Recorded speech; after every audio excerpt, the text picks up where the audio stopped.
seen this video before. It shows two transit enforcement officers brawling with the father and son at a subway station after a Leaf game 2 years ago. At one point, the young man is repeatedly punched in the face. You can actually see his head bouncing off the wall. Another angle shows his father being held to the ground and punched in the side by a second transit officer.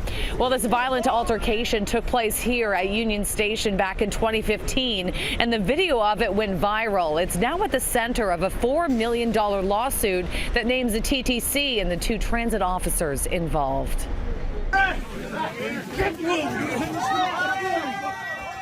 You know, as a father, being detained on the ground by an officer, and at the same time being able to see, Jason Barber repeatedly punching my son in the head is, I don't know if any of you are parents, but it's the most disturbing thing that you could ever witness. 64-year-old Russell Gilman claims it was an accidental brush-up against one of the transit officers that started this violent confrontation. That part was not caught on cell phone video. What we can see is Russell being held against the wall. Things quickly escalate when the second officer rushes in. This is when Jamie decides to intervene. The reason the officer's bent over is because he's striking my father, and so I decided to intervene for fear of my father's life. We can see Jamie throwing a few punches himself. In return, he was pummeled 7 times in the head.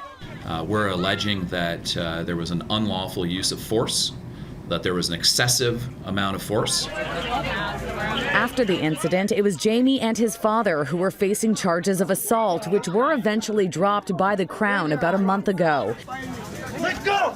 Hey, meanwhile, investigations by both the TTC and Toronto police cleared both transit officers of any wrongdoing. Someone's to blame for this incident, so if the charges were dropped against the Gilmans, I think that speaks volumes. Really, it seems like both sides were cleared criminally. Yes.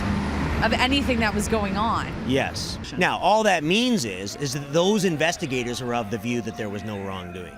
That does not mean to say that had there been charges laid and a judge or a court were to examine this exact same incident, that wrongdoing might not have been found. It never got to court. We're also alleging, as against the TTC, that they provided inadequate training.